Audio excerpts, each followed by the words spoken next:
I, I, I, Tony, you need to go on mute, or I will mute you. I might have to just keep quiet. So I can't work out how to mute it. I've new. I've muted you. Uh, Sophie, the floor is yours.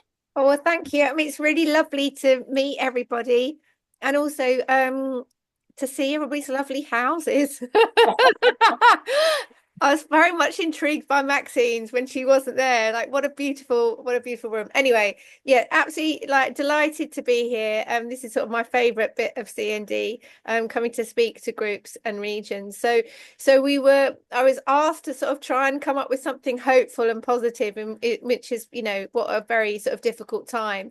So that's why I'm sort of angling this around or framing this around, you know, building opposition to the US UK special relationship, because with Trump now in the White House, you know, he's alienating sort of huge sections of the world.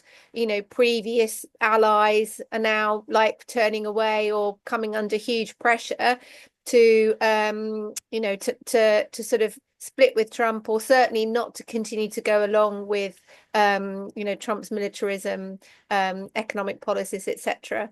So we are sort of seeing a real kind of shift in the kind of global dynamics.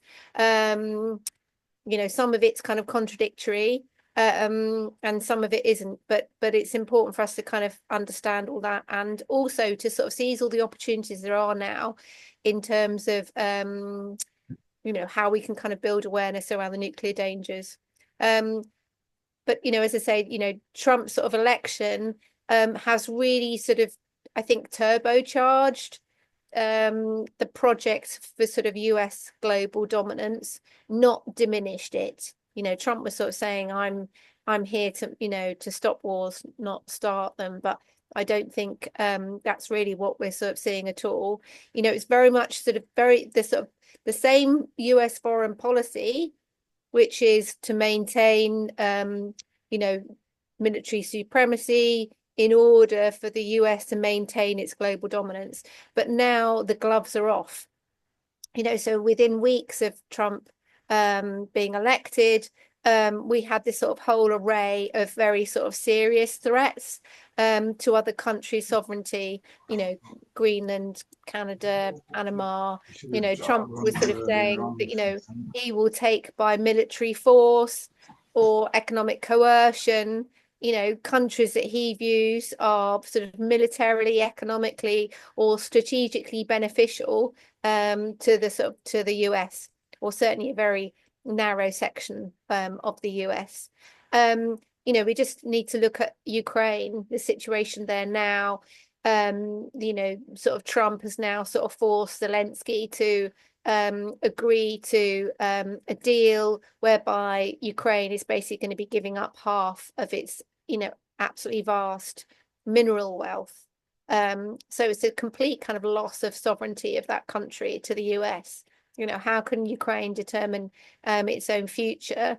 Not only when, you know, it's still in this, you know, confrontation with Russia, but also it's you know, it's lost control of its resources, and especially such, you know, such rich resources. So we've got this kind of outright kind of colonialist approach continuing, where the US is going to sort of control the resources of other countries and sort of subordinate those countries to sort of US interests. And as I say, you know, this isn't new US policy. This is a continuation of decades long policy, you know, like the invasion and the occupation of Iraq. That was all about controlling that country's oil reserves. But then, you know, the US kind of hid itself serving motives. You know, it lied to sort of to justify this sort of military interventionist aggression, saying, you know, there are weapons of mass destruction. You know, we've got to stop this threat from Saddam Hussein. We've got to uphold democracy. You know, these were all sort of lies, which, you know, were kind of exposed, you know, at different times, but definitely sort of exposed as such.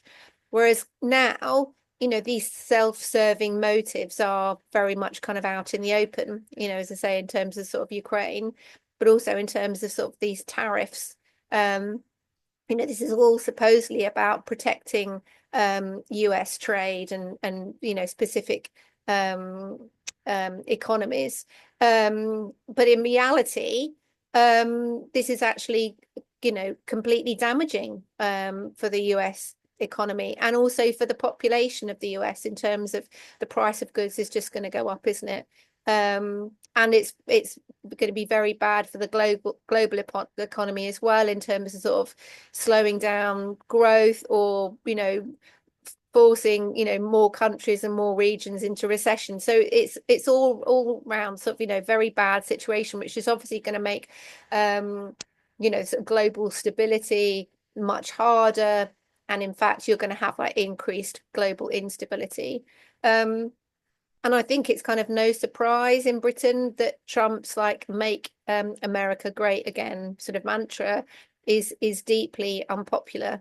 In March, 8 in 10 British people had an unfavourable view of Donald Trump. That's according to YouGov. And that includes Reform voters. Reform voters are really shifting their opinion about Trump now, and he's sort of basically deeply unpopular across the population. So as I say, this is kind of putting greater pressure on allies like the UK to maintain, their special relationship. And obviously Britain has a particularly special relationship and a particular sort of military history with the US, coming out of the Second World War, through, like the Mutual Defence Agreement, that was sort of set up in 1958, that really sort of solidifies and kind of integrates Britain's kind of military infrastructure into the sort of the US infrastructure. And we sort of see that, very clearly around Britain's kind of nuclear dependency on the US. So as I say, what we're seeing is that this being sort of drawn into these US wars is not in Britain's interest. We saw this in Iraq, but we're seeing it again now with Trump's wars. The latest is the bombing of the Yemen. Britain's been drawn directly into that, doing joint bombing with the US. So basically being drawn much more closely and more directly into a very kind of clear complicity with Israel's genocide. Now, we've seen sort of the Defense Secretary, John Healey, he's been trying to defend these attacks on Yemen because, he's sort of saying that, the drop in Red Sea shipping is putting at risk the economic security of British families. But I mean, nothing could be further from the truth. This is all about Starmer's government doing what Trump wants, which, has nothing to do with British interests, economic or otherwise. And we know that Trump, has launched more than 800 attacks on the Yemen since March, causing over 500 civilian casualties. So it's really, part of backing up Israel to ensure Israel to continue its kind of military expansionism, risking a much sort of wider conflict. I mean, CND, argues that if the British government, wants to see a resumption of normal shipping routes through the Red Sea, then, what it should do is stop selling arms to Israel, stop the surveillance flights from RAF Akrotiri, and end its complicity in this, terrible slaughter of the Palestinians. That's what needs to happen. And this, this opposition to Trump is also creating, as I say, opportunities to expose the dangers, not only in terms of the sort of the military alliance with the US, but also Britain's nuclear dependence on the US. So, in terms of the fact that our missiles for the Trident submarines and for the Dreadnought submarines are leased from the US. The warheads are basically, designed by the US. So, you know, we've seen sort of discussions like in podcasts by the Financial Times, sort of saying, you know, talking about this very openly and sort of saying how this is, you know, very serious. You know, that Britain's kind of beholden to Trump. Like, what happens if Trump kind of turns off the nuclear tap? You know, what sort of leverage does Britain have in terms of these tariffs? And you know, all of this is you know, absolutely true. We know that there are also very strong there's very strong opposition to increase in military spending. You know, there are very big opposition. There's very big opposition from voters, you know, particularly amongst the Labour voters, but also amongst the Greens, that want, you know, decent levels of funding for benefits, so that, you know, people like disabled people can live in dignity and with independence. You know, there's a great deal of support for that over increasing defence spending. You know, so we found that we're actually getting, you know, quite a bit of coverage in relation to challenging the costs around Britain's nuclear weapons. So we were approached by the Sunday Times, their money and investment section, to, you know, to put our case around why we should be getting rid of Trident, why we shouldn't be replacing Trident, and how, you know, all the 200-300 billion should be redirected into, you know, into public spending. So that's the kind of where things are at, which as I say, I think is very important.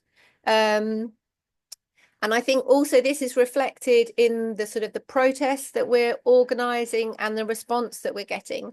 So last year we kind of basically sort of launched nuclear bases tour, and that started with a protest at Barrow-in-Furness, where you have the big British Aerospace shipyard there, where they're making the new Dreadnought submarines, and we had a really excellent turnout, bearing in mind, you know, this is quite a difficult place to get to, and also in very kind of, let's be honest, that's very hostile territory.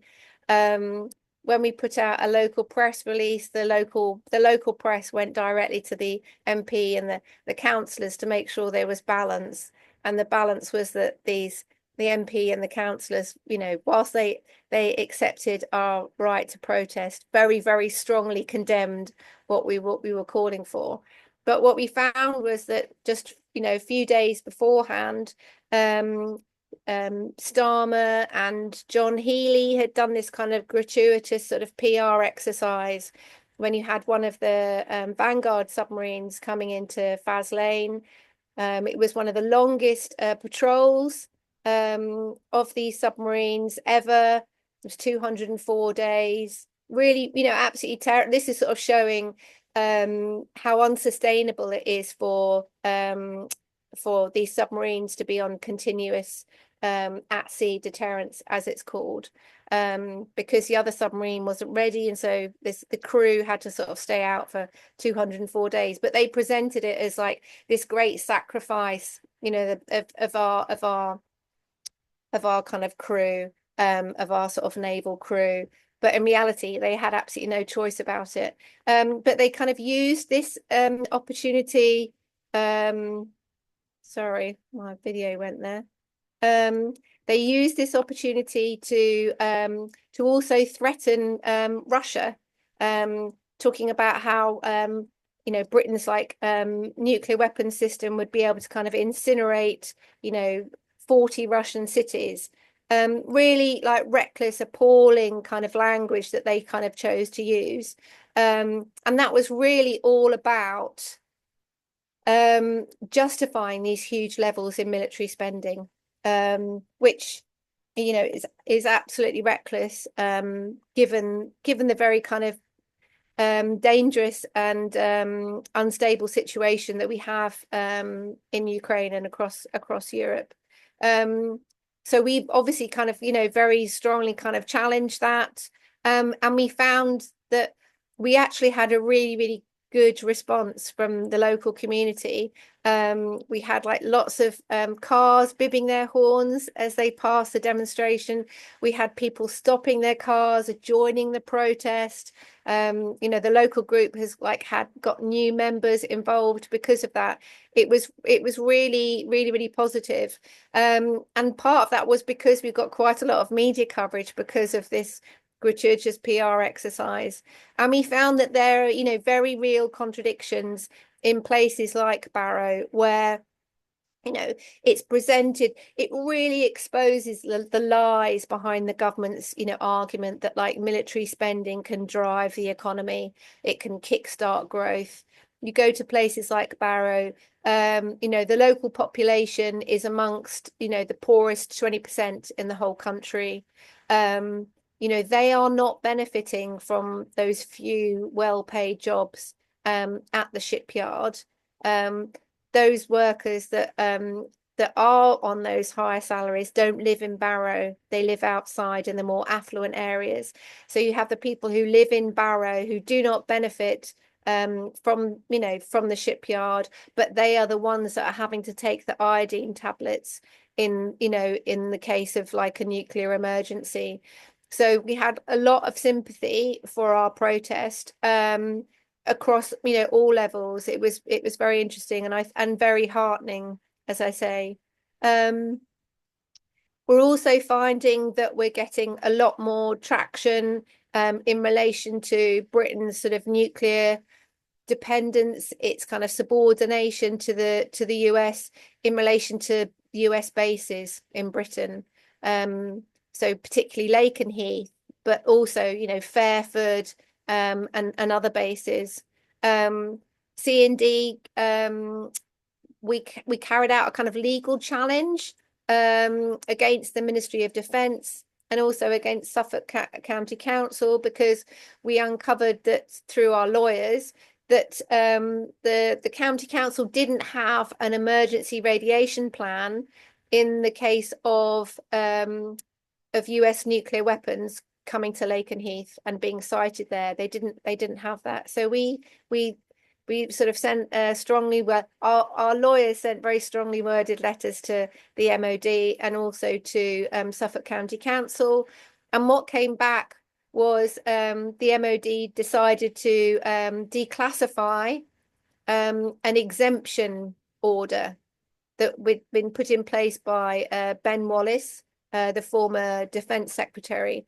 And what that exemption certificate did was basically sort of, it exposed this total nuclear cover-up in order to maintain this special relationship with the US, in that in the event of these US nuclear weapons coming to Britain, the local council would not be told about it. In fact, they will not be told about these nuclear weapons coming to Britain. That's part of the exemption order. So that means there's no legal obligation on the local council to put in place emergency plans. It also means that any sort of US military base and all US visiting forces are exempt from meeting these British legal standards in relation to nuclear safety. They don't have to meet them. So it's just absolutely shocking that this is going on in a situation where you have the most destructive weapons on the planet.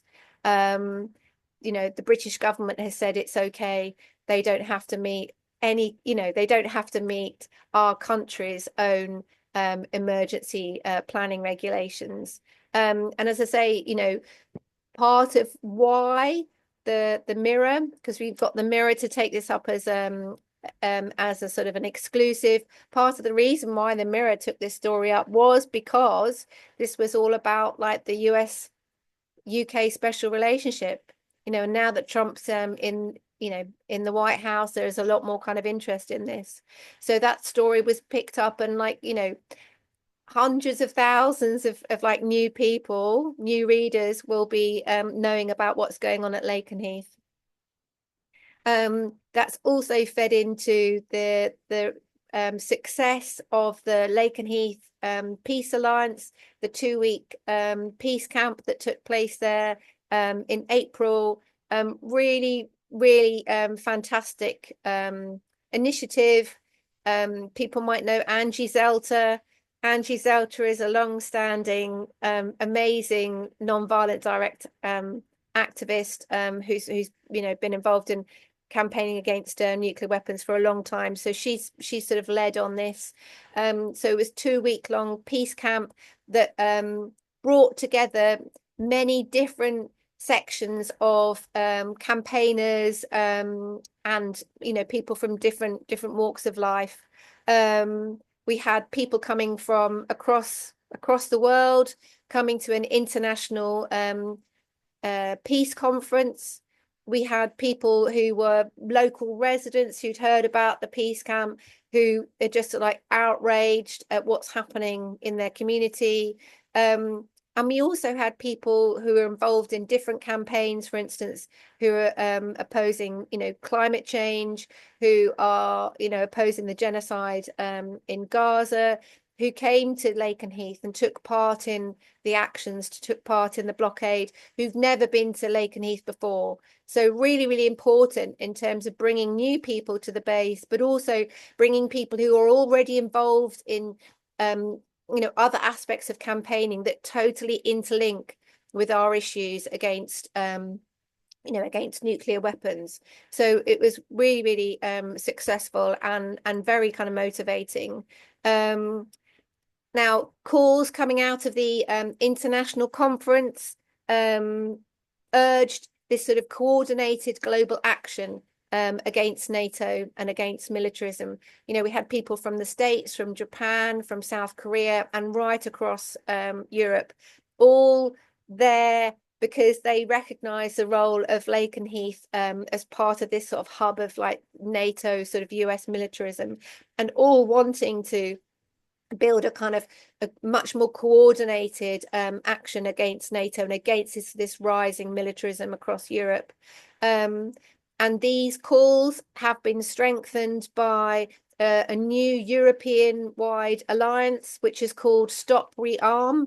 It's named after the sort of the European alliance, which was originally called Rearm Europe, but they very rapidly changed that name because it was so clearly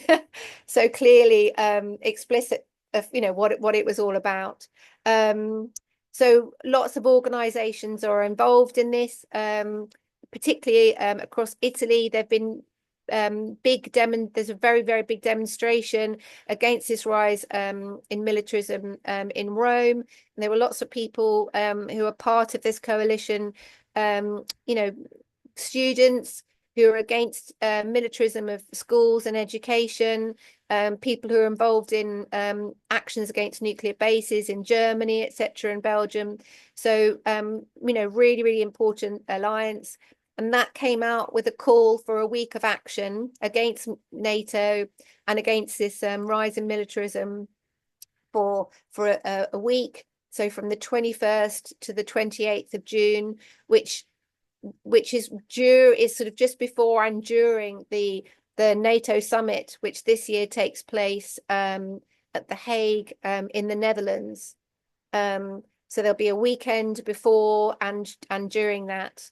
And the next vigil at Lakenheath, there are monthly vigils. The next vigil in June will take place during this week of action. So we're really hoping that that will be able to become another sort of focus. And then just sort of finally, our next kind of nuclear bases stop on our tour is down in Devonport, in Plymouth. This is where the nuclear submarines are refitted and serviced. Very kind of dangerous process where they kind of remove the nuclear reactors. We know that this base has got history of radioactive leaks.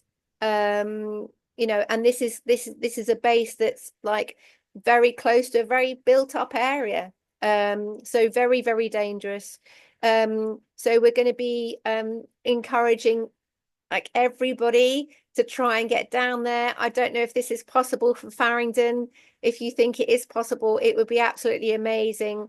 There's lots of work going on already to build the protest. There's going to be a static protest in the city centre in order to get, a really, the highest sort of level of awareness. People are out doing their shopping and everything. They'll see us. They'll hopefully come along and find out what's going on. But then we've got Tony Staunton, who's one of our vice chairs, who's based down in Devonport at Plymouth, has managed to pull in a very big favour. So we're going to be having a double-decker open-topped bus that's then going to be taking people from the city centre to the gates of the Devonport shipyard, where we will be having a demonstration, and hopefully on top of that open-top double-decker bus will be an inflatable trident, many CND flags, etc. So the idea is to really have a really sort of strong high level presence that's also something that is attractive, and hopefully people will be wanting to get involved in it. So we're really looking forward to that, and again, it's going to be in bringing in sort of younger people who are involved in XR through the, climate change, making all the links about, how it's militarism and war and nuclear weapons that are actually driving the climate crisis, and how all that money should be rechanneled into jobs diversification. So, communities like Devonport should not be reliant on these huge arms industries, these arms company like Babcock that are making huge profits for their shareholders, and meanwhile, the people who live in that community, again, you have really, really high levels of poverty in some of those communities. So just to conclude, then, we know that the threats of nuclear weapons being used in war is rising. Just the latest kind of military conflict between India and Pakistan is, just the latest example of how dangerous the world is because of the existence of nuclear weapons. We've still got these threats around Ukraine with this sort of the rising European militarism, of France wanting to create this nuclear umbrella, which would basically mean French nuclear armed jets being deployed in Poland, on the border of Russia. And of course, we've got the sort of the situation in the Middle East with nuclear armed Israel, the total backing of Trump, continuing with the sort of the genocide, but looking, definitely looking to kind of expand militarily across the region. And you've got this sort of constant threat against Iran. So for us, in this kind of much more sort of heightened and much more dangerous situation, it's absolutely critical that we seize all these opportunities to raise awareness about these dangers around nuclear weapons, and as well as of course the costs, as people's living standards are continuing to fall. It's absolutely critical, people really want to hear what we've got to say because we have the solutions, and to give people hope that we can change things. We know that historically it's always, not historically, always, it's protest, it's people power that has always brought about change. And it is, protest that forced the United States and Russia to sort of, destroy thousands of its nuclear weapons in the 80s, at the height of the nuclear crisis. And that wasn't because, Reagan particularly wanted to give up all those nuclear weapons. It was because of the huge opposition, particularly across Europe and Britain, that forced him to do so. So it's reminding people that, of course, it is protest that brings about this change, and we can do it again.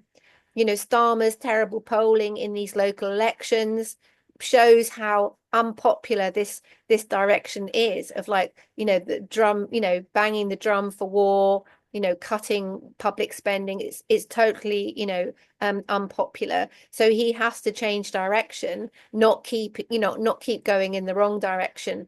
And we're seeing that more and more Labour MPs are prepared to come out and say this, and that's very important. And we need to be kind of working with them. So let's keep up the pressure, but also recognise, all the opportunities that are out there. And that people, and to feel confident in our arguments. We have the solutions, and people are wanting to hear that. More and more people are wanting to get involved. Thanks. Well, thank you very much, Sophie. You're okay taking questions? I am. Oh, good. There is one in the chat. I don't know if you've noticed, but Sally has asked, what is the date of Plymouth? Oh, that's a very good question. I'm sorry. 7th of June. Great. Okay, I'm just looking to see what day of the week that is. Saturday. Sorry, Saturday the Okay, 7th of June. Okay, good. Good. Thank you. Question time. Do remember to take yourself off mute if you do want to ask a question. Either stick your hand up physically so that if you're on video, then I can see your hand raised, or use the hand raising bit that you've got along the bottom. So you can also raise your hand in that way. I'm just having a look to see where the hand raising is. React. Oh, there you go. You can, you can use the react button to raise your hand if you like. I'm going to start with one, if that's okay, Sophie. One of the questions that we've been getting, not surprisingly, since the Ukraine war, is the Budapest Memorandum from 1994, where Ukraine, as well as Belarus and Kazakhstan, they unilaterally gave up their nuclear weapons. And then clearly people are saying, oh, well, that was a stupid thing to do, wasn't it? Because now Russia went and attacked them. If only they'd kept their nuclear weapons, then clearly Russia would have thought twice. What are your thoughts on that? Well, I suppose first, I mean, there's that technical thing that they weren't actually Ukraine's, were they? They were the Soviet Union's, and at the time, Ukraine had been part of the Soviet Union, and so those nuclear weapons were kind of based in that part of the territory. So it's not like Ukraine actually had control over them. Do you know what I mean? Yeah, no, I do.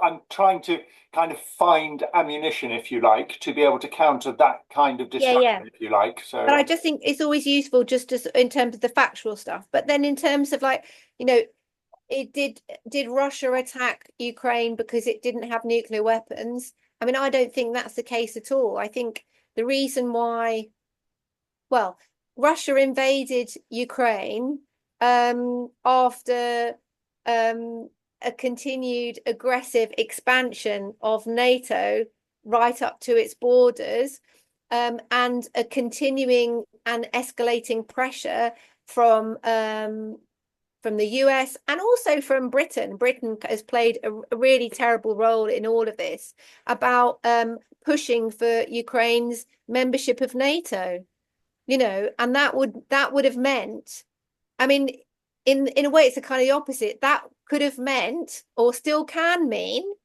that if Ukraine is part of NATO, the US can technically base its nuclear weapons in Ukraine. So that would mean, technically you could have US nuclear weapons on Russia's border. And I think, for whether you agree with the way they approached it, it was obviously CND condemns, Russia's invasion. It shouldn't have done that. It shouldn't have invaded a sovereign country. But, from Russia's point of view, it's just not in its security interest to have US nuclear weapons on its border. And I think, there's no way that you would be able to respond and retaliate against nuclear weapons that are, that close to your country. So I think, it was precisely because Russia was feeling so threatened by Ukraine becoming a NATO member and all that that entails, that it, you know, that it kind of carried out that kind of that military attack on Ukraine, which has been an absolute disaster, an absolute catastrophe. And I think that, you know, the British government, but also, you know, other, mainly, you know, the US totally knew what they were doing, and absolutely disgustingly were prepared to put Ukrainian people in a situation where they were, you know, they have been cannon fodder, you know, for this brutal proxy war, which hasn't made those people any safer, hasn't made Ukraine any safer at all. You know, this sort of you know, billions and billions of, like, you know, military aid, you know, lethal weaponry kind of going into Ukraine. It's only you know, continued that conflict. It's only sort of sustained a conflict which has resulted in, you know, hundreds of thousands of people dying. What should have happened is that it should never have got to that position in the first place. You know, there should have been an understanding of abiding by the Minsk agreement. And I think that, you know, which was to try and maintain, you know, a ceasefire, to try and maintain, you know, a peaceful sort of a sort of stability there.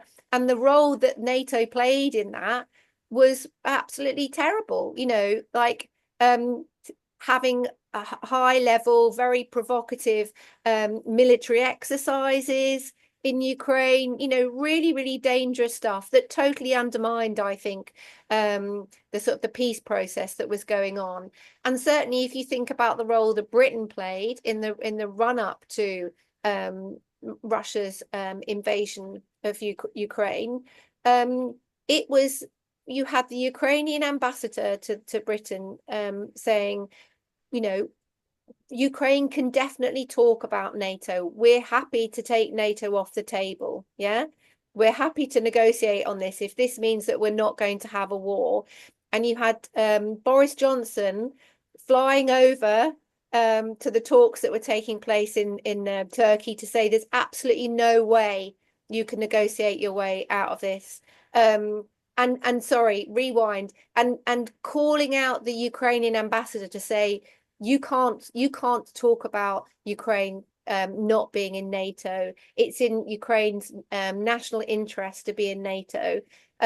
So I would say sort of intervening, like, very totally against Ukraine's sovereignty, totally against actually, you know, what its own ambassador was saying, and I think not acting in the interests of Ukraine at all. What's needed, and this is, you know, CND's position and that of the wider European peace movement, is that you need a kind of common security approach where you have to take into consideration the security needs of all countries in that region and sit down and negotiate that through. It's no good saying we are going to impose our own kind of military security needs, you know, and disregarding what impact that's going to have on other countries.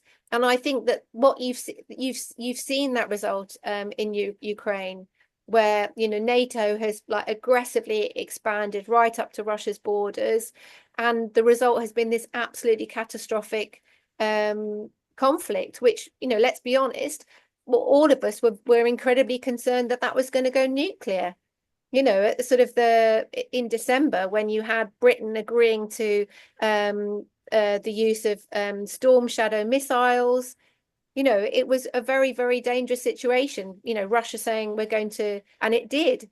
You know, it reduced the conditions under which it would use its nuclear weapons, to say that, you know, we could use our nuclear weapons in response to the use of these missiles. So I think incredibly reckless, incredibly dangerous, and you know, look where it's got us. So you know, it's about finding another way through this, isn't it? Thank you. Rob, take yourself off mute. Hi there. Apologies for no camera. I don't know why it's not working. So the question I had was around have sort of the trade unions in these areas been approached about some of this stuff? I mean, you mentioned sort of the workers that are being involved in this kind of thing, being involved in quite dangerous work, and these often being sort of dependent on these companies as being big employers in the area. And I think it's important for campaigners against armaments and against this kind of thing to actually not alienate the workers in these places, because that you don't want to have those people against you, because they're again ordinary people that you want to get on side and help out in this sort of campaign to get rid of nuclear weapons and other sort of arms proliferation. And I know there's been some missteps that have happened among some of the trade unions. I mean, Sharon Graham of Unite came out in favour of Starmer's extra spending on arms, as as seeing that this is a great way to create more jobs for people. I mean, I can think off the top of my head a bunch of different ways to create more jobs that don't involve creating weapons and things like that. House building would be a favourite, maybe some more council houses. The retooling of these facilities and these workers and stuff into more sort of socially useful production. Maybe even floating the idea of nationalising some of these facilities so that you don't end up with job losses as a threat of cancellations of these sorts of programs. Because at the end of the day, these are engineering firms with a lot of very skilled people and a lot of very very expensive and high quality equipment, which is very very much retooled for all kinds of other engineering jobs that are much more socially useful than creating arms and armaments and all that kind of nasty stuff. And sort of a development on this is, have any of the sort of the trade union branches in the local areas that these protests are happening been approached for their support, or possibly they're asking to maybe steward some of these protests as well, to sort of build some more links with the people that actually work in the area. And again, put this more on side about this is an issue of people against government ideas that are essentially, people have got more in common. We've got more in common with people in Ukraine, Iran, wherever, the ordinary people there, than we do our own government, who seems to be entirely hell bent on the idea of sacrificing us to some kind of idea of growth, whilst doing absolutely nothing that actually results in growth and development for everybody. Sorry, I'm rambling a little bit like that. But yeah, so summarise the question is, how have the trade unions been approached? Would it be an idea to sort of talk to some of the local trade union branches to get them involved in this kind of thing? And again, put forward the idea that we want to transition jobs into socially useful production, not threaten people's jobs and livelihoods. Yeah, no, absolutely. I mean, 100% agree with you, Rob. And certainly what we found in Barrow, our argument was invest in peace, not in nukes, but to invest in that entire region. I mean, in Barrow, you have you basically have one employer that completely dominates the whole region. And so people they just don't have any choice. So it's about sort of saying we need to kind of diversify the economy, and that would be kind of like healthier kind of economically for that region. But it's certainly I mean, just in terms of the trade union situation, I mean, I think it was 2023 where at TUC Congress there was a motion to sort of basically overturn the policy of supporting jobs diversification and supporting sort of nuclear disarmament, opposing sort of Trident replacement, and that was kind of overturned totally around this line of like increasing military spending is really important for the economy. And I was at that. And first of all, there was like a vote by hands, so all of the delegates in the room put their hands up, and that fell. Yeah. And then immediately from the chair, they then asked for a card vote. So that's when it's like you kind of add up the total vote of each trade union, and that's when it passed. So it wasn't kind of like, it was very, very close, basically. And so there still is a massive fight over it. And so, you know, Sharon Graham is sort of in some respects kind of out on a limb. I mean, CND, you know, we've got lots of trade unions that are affiliated to us. We have, you know, Unite branches that are affiliated to us, even though, you know, nationally, Unite has, you know, very, very sort of unhelpful position on all this. And we've also produced an alternative defence review, which is going to be published in the next couple of months. And that is all about engaging with the trade union movement to go through these arguments about, you know, exactly as you say, that this isn't going to kickstart the economy, the total opposite. I mean, you know, there's overwhelming evidence to show that, like, militarism and defence isn't jobs rich. It's all it's capital intensive. It's sort of like all the money is going on these kind of like steel sort of shells of submarines that sort of sit in a shipyard, or, you know, like missiles that are then like launched, and you know, £1 million worth of missile which is destroyed in a few seconds and destroys a whole city. You know, this isn't productive investment, this is destructive investment. And, you know, there's economic research that was done by the Scottish government, which shows that, you know, health is by far the most jobs rich, you know, economic sector. You know, like, I think it's 3 times, you know, the number of jobs as there are in militarism. So, and of course, that's a critical area, isn't it? If we really want people to sort of have security, and, you know, a sustainable life, then they've got to be healthy, haven't they? But, you know, there are industries that are crying out for investment that are absolutely critical to our future, like social care. You know, there's a huge dearth of you know, of workforce in social care. And I'm sure, you know, a lot of us are experiencing how terrible the social care system is. So yes, and of course, you know, jobs diversification, you know, at Barrow, you know, BAE Systems, they have, you know, manufactured wind turbines, you know, so taking this, like you say, like highly skilled labor force and redirecting it into social good, you know, where you can have cheap energy that's sustainable and isn't going to destroy the planet. So yes, you know, absolutely. And you know, we're taking this argument down to Devonport as well, and sort of nationally, and you know, and again also sort of making the links in relation to climate change. You know, really, this is where the investment needs to be going. And there's, you know, there's hundreds of thousands of jobs in terms of retrofitting people's homes, you know, all of that needs to be done. So yeah, I completely agree.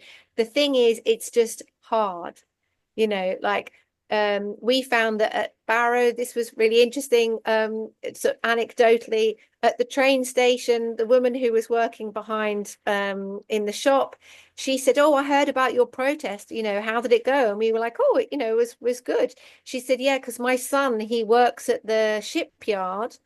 And they were told that they weren't allowed to post anything on social media about it. They weren't allowed to share any information about it. You know, there was just total sort of, they had to be sort of secrecy about it. And I think this is because they recognize that they're on such thin ice, you know, that the arguments that we're putting forward, you know, are completely persuasive, and people do want to have different jobs, you know. As I say, people are being given iodine tablets in cases of nuclear emergency. You know, there, as I say, at Devonport, like, people are working in situations where there, you know, radiation leaks. So you know, it's a very, very dangerous industry.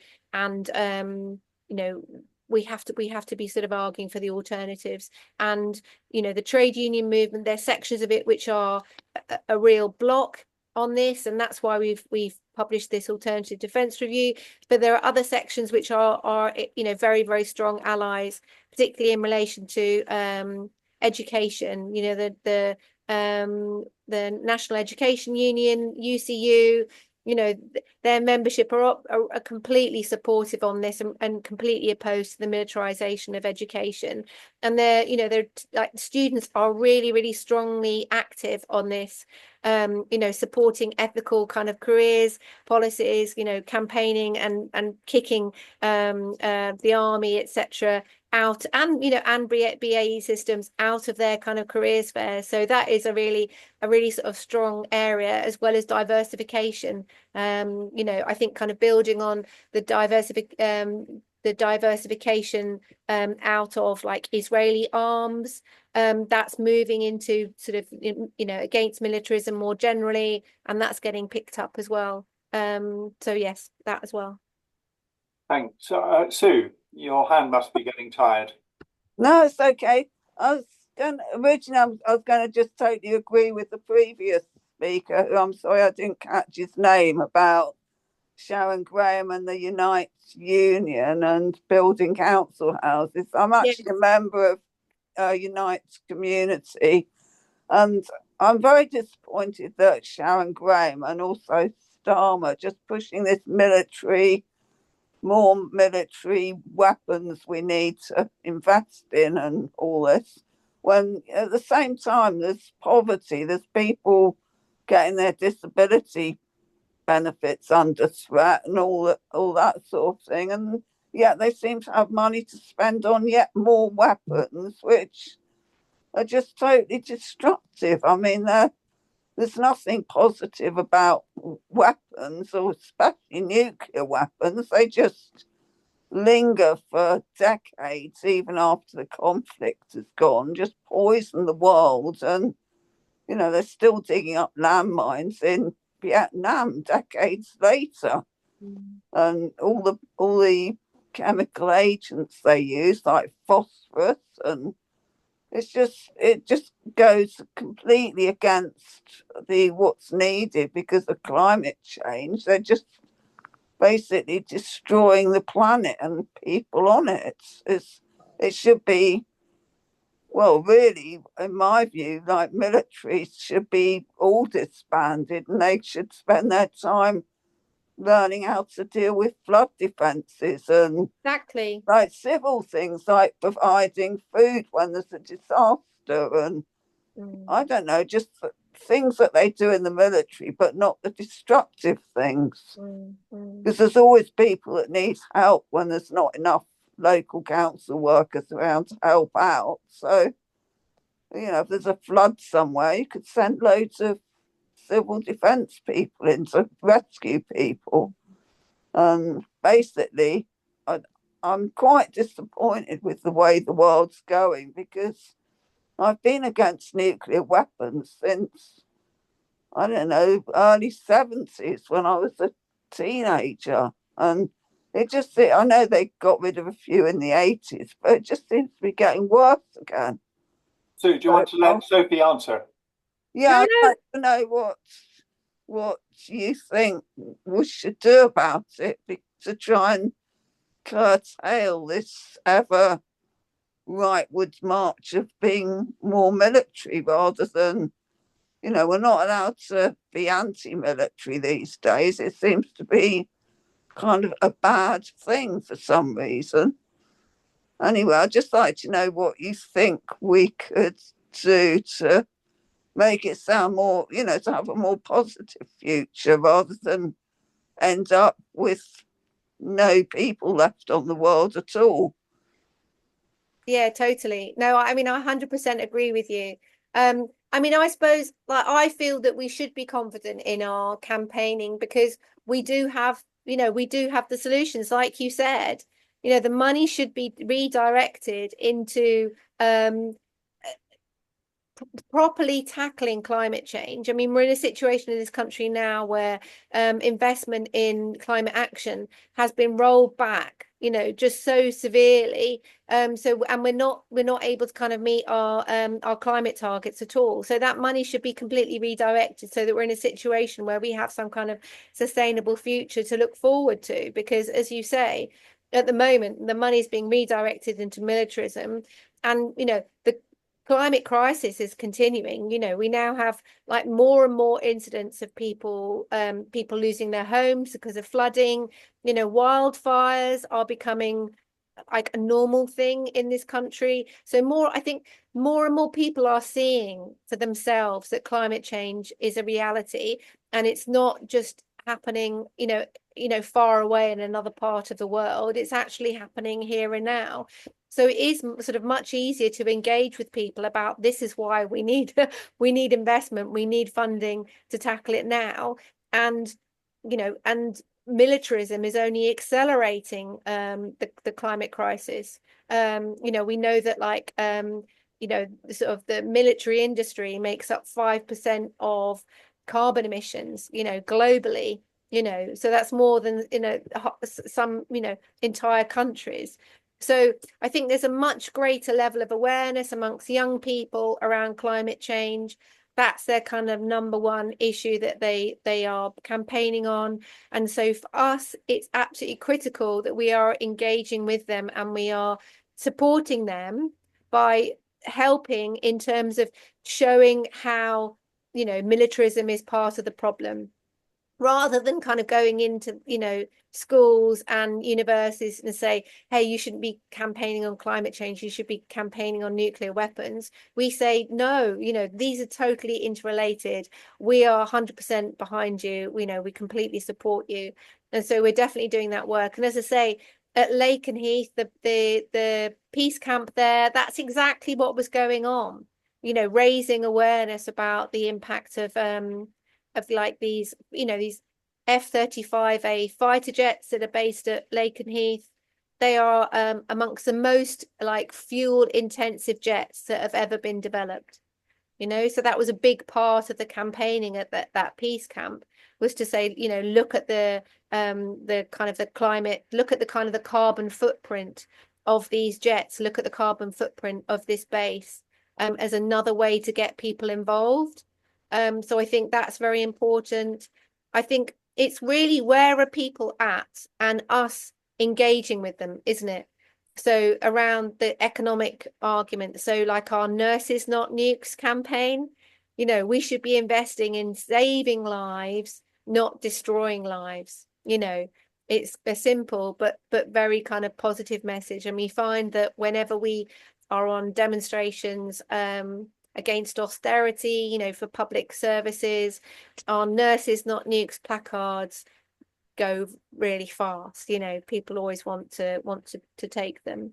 But I think also, the work that we're doing in schools, like we have an absolutely phenomenal peace education program where we have we have lesson plans, we train up teachers to talk about these issues with students, exciting and kind of creative ways of like, talking about like, Hiroshima, Truman on trial, were they right to drop the bomb? Were they not right to drop the bomb? Do you know what I mean? So that like young people have an opportunity to sort of really understand the kind of the human cost of nuclear weapons. So we're doing, incredible amount of work in hundreds of schools, and that sort of goes on almost a bit without any fanfare. So that's kind of happening all the time. I think, an area where we still have to crack it is in the universities. And this is, I think, primarily because students are, much more kind of, a lot of them are having to work all the time as well as study, aren't they? Given the sort of huge increase in tuition fees, they don't have as much time, but it's quite hard to get into these spaces. They are a lot more kind of corporate spaces now from when I was a student, where you could just like, you could just walk onto a campus, and it's much harder. So we have to kind of make those contacts with students and then build those groups inside the university. But that work is happening, but we want it to kind of to sort of to grow faster. But I think on those levels, on the economic front, the Nurses Not Nukes, on the climate front, you know, engaging with sort of younger people and environmentalists. That's, you know, that's really important. But also sort of fundamentally, it's being part of a global movement, because, you know, with these global shifts, you know, there are huge swathes of the world population that are actually do actually have a different approach, you know, that are not investing these, you know, hundreds of billions, trillions in nuclear weapons and militarism, and are putting, you know, a lot more resources into tackling climate change, and are working are kind of cooperating with each other. And that especially in the global south, you know, where countries are most impacted by climate change, and that's very, very positive, but we don't really get to hear about that. But that work is going on, so there's a lot of positives out there. So it's also kind of remembering that we're part of this global movement, and we are part of a kind of global majority that doesn't want nuclear weapons. Like, you know, it's only a tiny handful of countries that have these nuclear weapons. Thank you. Karen. You mentioned somewhere. Oh, here we are. That, you know, Trump might threaten to turn off the nuclear tap to this country. If he does threaten that, how do you think the government would react? Would they just keel over and give in? Or do you think they might possibly take it as an opportunity to start severing that relationship and be brave enough to, you know, start thinking again about nuclear weapons? Well, I think there is a lot. There's a lot of disquiet. There's lots of like splits within the defense industry over nuclear weapons versus like different type of technology. And I think the you know, this sort of questioning of the US special relationship is meaning that there is definitely this questioning around Britain's current nuclear weapons system. But and also what's coming out much more is the huge out of control costs. I mean, they have this sort of 10-year equipment plan. They forecast, like, you know, what's going to be the spending over, you know, the next 10 years. And between 2022 and 2023, that 10-year spending went up by 62%. Like, it went up by 38 billion to nearly 100 billion. So just in 1 year, it went up by 62%. I mean, that's just like how on earth has that happened? And yet they try to suppress it. The government tries to suppress it. So, you know, reports are just not published, you know, that kind of thing. So they're really trying to hide it. So you've got this thing where, as I say, the costs are just totally out of control. That's the first thing. The second thing is, technologically, they are having real problems as well. So this was in the infrastructure and projects report that the government's kind of got like a watchdog on all of this stuff.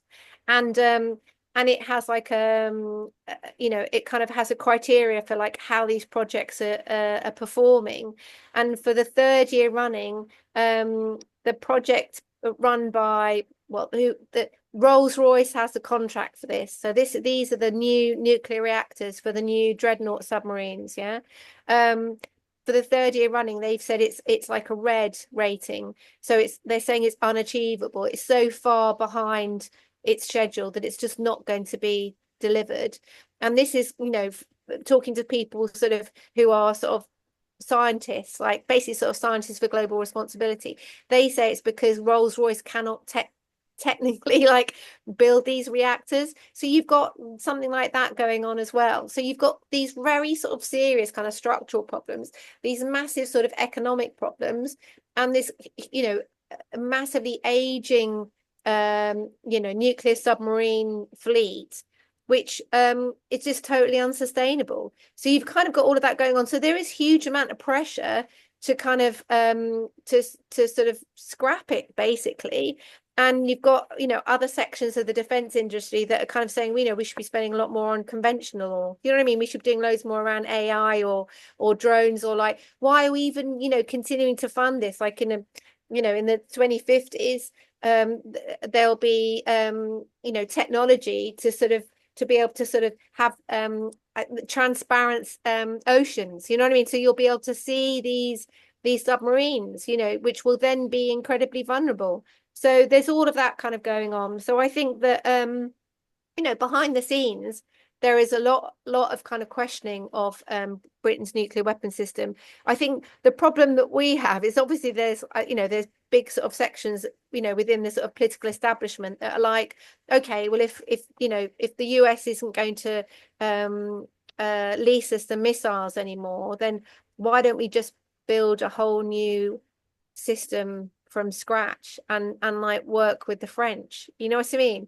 So you've got that whole other wing of things that's sort of saying, well, let's do that. So I mean, that, and that obviously would be absolutely catastrophic. And I think also would be like, I just don't see how that would be defensible. I don't think that would be you know, I just don't think that would be a goer. But that's what's going on. You've got these big splits, not only within the defense industry, but also within the British political establishment about what to do, you know, that we can't rely on Trump anymore. So are we going to orient to Europe? Are we going to stick with Britain's nuclear weapon system, or are we going to junk those, you know, and just rely on, you know, the French nuclear umbrella? So all of this is sort of in flux. And again, that's why I say this is a massive opportunity for, you know, not in a cynical way, but it's like a really important opportunity for us to be intervening into this, to say, no, you know, we should get rid of this system. And if we need to be kind of investing so that we have a sustainable future to look forward to. So it's got to be, we've got to be investing in green energy. That's where we've got to go. So yeah, sorry, that's a long answer. Yeah, Okay. but it was a positive ending to the answer. That's, do we have any other questions from people? Jenny, you're on mute. Take yourself off mute. Just trying to do it. Right, is that? Yay! Yeah, Oh, well. that's it. Well done. Hello, Sophie. Thanks for Hello. all that you've said. Thank you.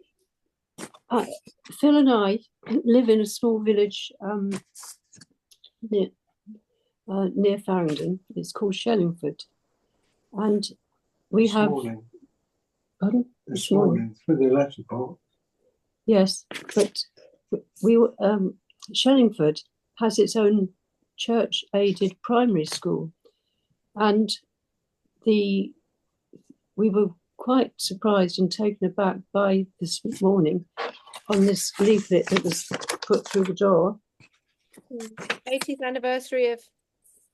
Sorry, can you read it? When you pulled it back a bit, pull it back a bit further from the camera, so it's closer to your face. Something. Can you read it? Yes, I can read it. Just read it out. Yeah, if you read it out, I could see a little bit of it, but. Right. The school will be marking the 80th anniversary of VE Day to celebrate 80 years of peace since the end of World War II. It goes on, we invite you to write a prayer, poem or message of peace, which will be placed in a pot on the green. We have a little village green. And we hope that you'll be able to join us in our celebrations of VE Day. Well, you could say quite a lot about VE Day, and what I think is happening is complete indoctrination of our children, and not only the older teenagers, but this is a primary school. And I think they're being led to accept that war is inevitable. And we want to counteract this acceptance of militarism being fed to our children.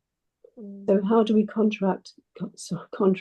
counteract this with such young people. Yeah, definitely.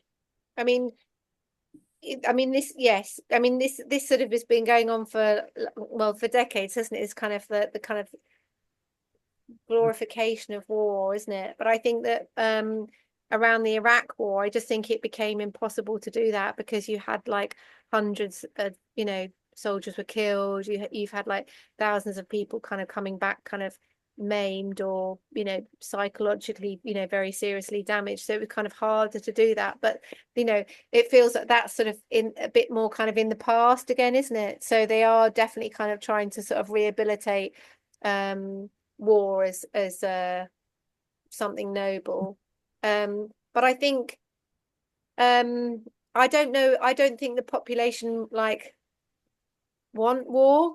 I mean, like, you know, when there was this whole debate around should the Tories were talking about bringing back conscription and national service, and people were just sort of almost kind of mocking of it. You know, they were like, people were just so contemptuous of it. And I think that, and people, and I think like there's the Iraq war, I think really sort of shows people that you know, British soldiers were, you know, were just being used, weren't they? And also what they were doing, you know, to the supposed enemy, which was, you know, civilians. And we're definitely seeing that in the case of Gaza, you know. And I think that people don't want war. You know what I mean? Really, people don't want war. There just isn't that sort of support for it. And I think that there is this increasing gap between what politicians are saying and, you know, the defense industry, etc., and what people themselves feel. And I think, you know, that's another reason why we're sort of seeing the kind of political results that we're seeing in relation to kind of reform, or people just sort of not voting, is it's sort of kind of desperation. But I think that the, you know, the 80th anniversary of VE Day for us is also, you know, the anniversary of the 80th anniversary of the, you know, Hiroshima and Nagasaki. Of course, you know, that gets left. and so, you know, exactly. So it's really, really important that we talk about that. And this year we've got you know, we're having a delegation that's going to Hiroshima and Nagasaki. Caroline Lucas, you know, the former Green MEP, and also sort of Jeremy Corbyn. And, you know, it will be really important that they have a very high profile. We make sure that we get as much media coverage about that as possible, so that they can be talking about it, you know, as much sort of on social media about this, but also how we're engaging with children and how we're engaging with school children. And we're also doing a poetry competition. This is part of our peace education work, where, you know, children are invited to, you know, write a poem which for them like inspires, you know, what inspires you, you know, what makes you think about hope, what do you think about in terms of peace. So they can be talking about this in terms of what kind of future they want, as opposed to glorifying like war in the past. And we've got poets who are patrons of our peace education work, who are going to be sort of judging that. And one of these poets is a man who used to work on a Trident submarine. He used to be a submariner, and it was actually getting involved in peace education that kind of helped him to become a poet. So somebody who's like been on a really, really incredible journey. So again, it's like, you know, helping to sort of tell their stories, but also I think our work with the trade unions, with the National Education Union, with University of College, oh, the UCU, I always forget their name. They are very, very supportive of our work. You know, they are completely opposed to the militarization of education. And so whilst, you know, it's hard for us to sort of build alliances with trade unions from, you know, industry, you know, like Unite and GMB, we you know, we're pushing an open door when it comes to sort of the NEU. And this is something that we found again that was really important when, you know, we were up in Barrow and when we were in Devonport. It's like, this is a reality of kind of militarism, you know, communities that are, you know, just are dominated by an arms industry. That's their one employer, you know, living in poverty and, you know, having to, you know, take iodine tablets. I mean, you know, that is a reality of the militarism that we're talking about. So it's not something glamorous, you know what I mean? It's not something noble. It's very dangerous. So yeah, I think VE Day is also remembering, you know, Hiroshima and Nagasaki, and the importance of our kind of ceremonies and our sort of our campaigning around that. Thank you. Do you want to say something? Any other questions? Did Philip want to say something? Yes, I think he does, but he's not. Phil? Right. Well, you might have picked up that it's Put your head in the screen, Phil. No, it doesn't matter. Phil, move over. That's it. Hello. That's better. it's a travesty of the truth. It says to celebrate 80 years of peace. Yeah. The end of World War II. Well, what a load of... No, exactly. Yeah. I mean, I just feel so lucky doing this job, because twice now I've got to speak to sixth form, well, actually not just sixth form students, but like in secondary schools, and talking about this and being able to say, you know, like, what on earth are we talking about when we say nuclear weapons have kept the peace? You know, Vietnam, Iraq, you know, Libya, like these are all absolutely horrific wars that have, like, you know, killed millions of people. It's just total rubbish, and they get it. Do you know what I mean? They totally get it. So I think, you know, young people are totally switched on. And also, you know, Gaza, how on earth can you possibly say we're living in a peaceful world when you have, you know, these atrocities happening? So, you know, just it's well, we've certainly had lots of positive messages from you, Sophie, which we're very grateful for, and an awful lot of food for thought. We've got time for probably one more question, if anyone has one. But otherwise, well, Sophie, thanks ever so much for sharing your thoughts, especially the positive ones, but obviously the negative ones are important. So thanks again, Sophie. We really appreciate it. lovely to see you. Thanks. Thank you you. so much. Yeah. And hopefully see you soon, maybe in Devonport. Yes. Thank you. Yeah. All right. Okay, good. Okay. All right. We'll close the meeting then for everyone. And then I don't know. yeah. Oh, Jenny, did you? Sorry. No, that's good. All right. Well, thanks very much, everyone. No, it's not. No. Okay. Lovely to meet you all. Yeah. Cheerio. Thanks again, Sophie. Thanks. Thank you. Bye. Bye. Thank you. Bye. Bye. Bye.